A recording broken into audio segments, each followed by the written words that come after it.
waa barnaamijka koowaad ee aan kaga hadlayo qurxinta maqalka iyo muuqaalka. Waxaan kaga hadli doonaa sida ugu wanaagsan ee aad u edit gareyn kartid, sidoo kale marka aad duubaysid muuqaalo noocan oo kale ah, waxyaabaha lagaaga baahan yahay haddii aad tahay qof u baahan in aad kusoo biirtid bahdan YouTube-ka, sidoo kale bahda samaynta muuqaalada. Waxaan kaga hadli doonaa waxyaabo aan ka bartay intii aan duubayo muuqaalada, waxyaabaha qaar in ay muhiim yihiin iyo waxyaabo aan muhiim ku ahayn ee aadan u baahnayn ayaan rabaa inaan muuqaalkan si guud uga hadlo. السلام عليكم ورحمة الله تعالى وبركاته. السلام دمان أصحابك كهران كنالك عدسمة دستفلر ملك سويد كجوكتان تافاعتو نيدا هدي أي تايمرك كو ورسيات كسو بيرتا كنالكان فضلا كمن نقو أصحابتا كنالكا أديكو سبسكرايب غرينيا مقال كنال لايك غرينيا سي u gaaro dad badan. Hadaba muuqaalka maanta waxaan kaga hadli doonaa qurxinta maqalka iyo muuqaalka. Waa barnaamijka koowaad ee aan kaga hadlayo qurxinta maqalka iyo muuqaalka. Hadaba waxaan kaga hadli doonaa muuqaalo badan qurxinta maqalka iyo muuqaalka. Fiidiyodan waxaan kaga hadli doonaa sida ugu wanaagsan ee aad u edit gareyn kartid, sidoo kale marka aad duubaysid muuqaalo noocan oo kale ah, waxyaabaha lagaaga baahan yahay ay tahay muhiim in aad haysatid, sidoo kale waxyaabo fara badan oo aad muhiim kugu ah. Muuqaalkan ayaan kaga hadli doonaa haddii aad tahay qof u baahan in aad kusoo biirtid bahdan YouTube-ka, sidoo kale bahda samaynta muuqaalada. Waxaan kaga hadli doonaa waxyaabo aan ka bartay intii aan duubayo muuqaalada, waxyaabaha qaar in ay muhiim yihiin iyo waxyaabo aan muhiim ku ahayn ee aadan u baahnayn ayaan rabaa inaan muuqaalkan si guud uga hadlo. qaabka aad ugu wanaagsan ee aad u qurxin kartid adigoo aadan gelin karin muuqaaladaada budget ama qarash aad u fara badan si aad u samayso muuqaalo qurux badan.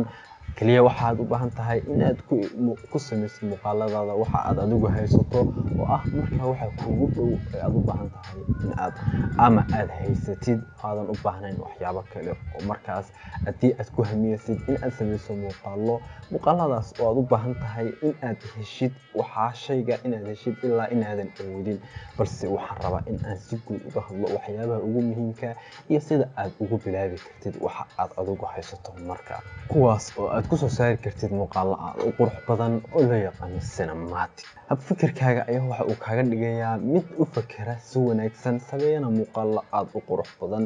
sidoo kale hab fikirkaaga ayaa waxa uu kaa dhigayaa mid aan awoodin in uusan waxba samayn karin. runtii waa waxyaabo aad fara badan aan ka bartay intii aan sameeyay muuqaalada.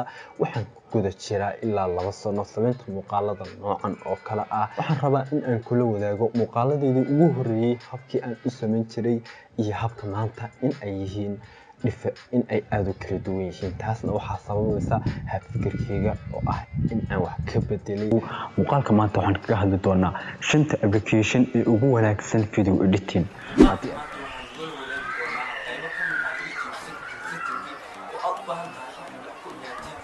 waxaan ka hadli doonaa wax loo yaqaano script glow effect, kaas oo aad ku isticmaali kartid mobilkaaga. muuqaalka maanta waxaan kaga hadli doonaa sidee ayaad ugu samaysan kartaa WhatsApp meel kasta aad ka joogto. maanta waxaan kaga hadli doonaa qurxinta muuqaalada TikTok. haddaba maanta waxaan ka hadli doonaa mid ka mid ah siraha lagu isticmaalo TikTok, kaas oo ku saacidaya in aad iska bedeshid qaybta dambe ee loo yaqaano. haddaba muuqaalkan waxaan rabaa in aan idinku kala lafaguro sida aad u heli kartid audience dhab ah ama dad kana ku xidhan page. videogan waxaan rabaa in aan idinku la wadaago sida aad u samayn kartid slow motion adigoo isticmaalaya kamaradaada mobilkaaga. markastoo aad naftaada aad isku daydid inaad wax cusub baratid, kala qaadaya camera serial camera mode waa markasta oo uu fakarkaaga u kordhayo ama wax aad samaynaysid ay noqon karaan wax aad u qurux. qodobka koowaad wuxuu noqonayaa resolution. qodobka labaad wuxuu noqonayaa fps oo loo yaqaano time frame. qodobka saddexaadna wuxuu noqonayaa qodobka koowaad ayaan sii kala qaadaynaa camera mode ayaan sii kala qaadaynaa inagoo gelaynaa qodobka koowaad oo aan ku tilmaanay resolution. haddaba waxa uu yahay tayada muuqaalkaaga ama awoodda xajmi oo uu yeelan karo muuqaalka aad ku samaynaysid kamaradaada mobilkaaga wax kasto aad haysatid oo markaas aad wax ku duubaysid. resolution mobilka kamarada dhammaantood way leeyihiin. waxa ugu badan oo aynu isticmaalnaa waa 1080p 1080. sidoo kale waxaan kaloo aynu isticmaalnaa 4K. haddaba bal isku day in aad ka jawaabtid labadan su'aalood midka ku cadeynaya in aad isticmaashid, ama labada su'aalood haddii aad isku daydid jawaabtooda aad heshid waxa uu ku cadeynaya in aad isticmaashid labada resolution aad markaa adiga muhiimka ku ah. Su'aasha koowaad waxa ay noqonaysaa maxay tahay waxa aad sameynaysid. Su'aasha labaad waxa ay noqonaysaa ma haysataa mashiin awooda in aad ku edit garaysid muuqaaladaada 4K. Haddii labadaas su'aalood jawaabtooda aad heshid uma baahnid in lagu soo sharxo wax kale, adiga ayaaba garanaya labadaas su'aalood jawaabtooda. Su'aasha koowaad haddii aan isku dayo jawaabteeda waxay noqonaysaa haddii aad u baahan tahay in aad ku duubto 1080p oo ay muuqaaladaada daawanayaan laga daawanayo mobile ama iskriinada yaryar, waxyaabaha aan ku tusayn sida wanaagsan u tusayn ama detailska waxa loo yaqaan depth field-ka qofka uusan si wacan uga muuqanayn, uma baahnid in aad ku edit muuqaaladaada ku duubtid sidoo kale 4K. uma baahna in aad muuqaaladaada ku duubtid 4K. haddii sidoo kale sida muuqaalada Instagram-ka muuqaalada la soo dhigo oo kale uma baahna in aad ku duubtid 4K. waxa kugu filan in aad ku duubtid 1080p. taas ayaa munaasib ku ah. Su'aasha labaad waxay ahayd ma haysataa mashiin awooda in aad ku edit garaysid muuqaalada 4K.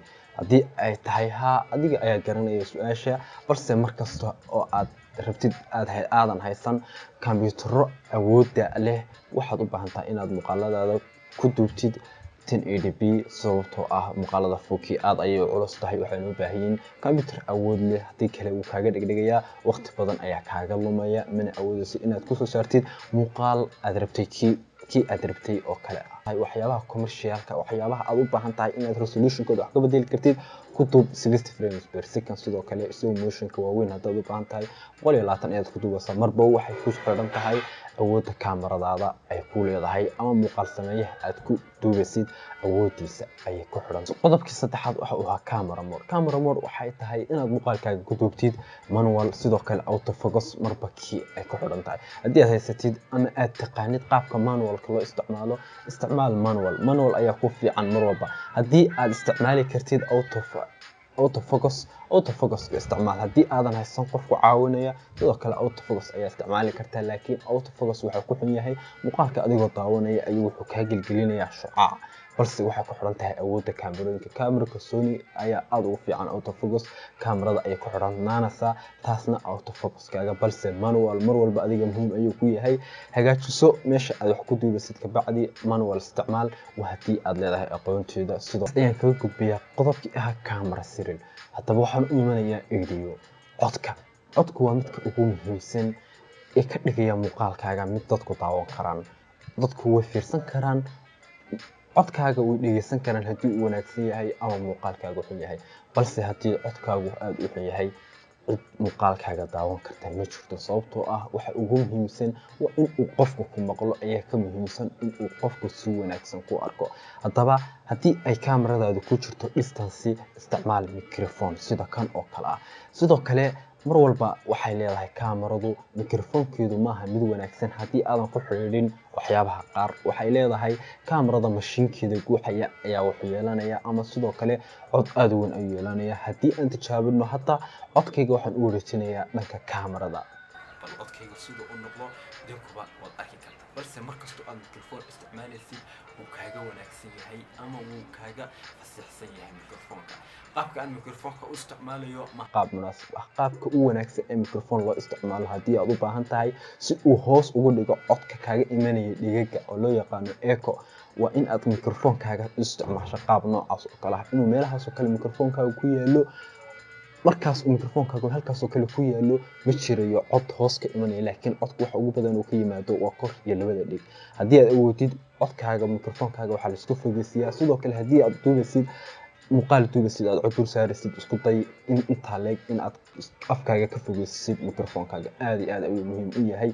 qodobka ugu dambeeya aan rabo inaan ka hadlo waa lighting. haddii aad muuqaal duubaysid sidan oo kale ah oo aadan awoodin lighting inaad haysatid ama sidoo kale lightka maalintii haddii aad awoodid, isaga ayaa kaaga wanaagsan lightkan kale.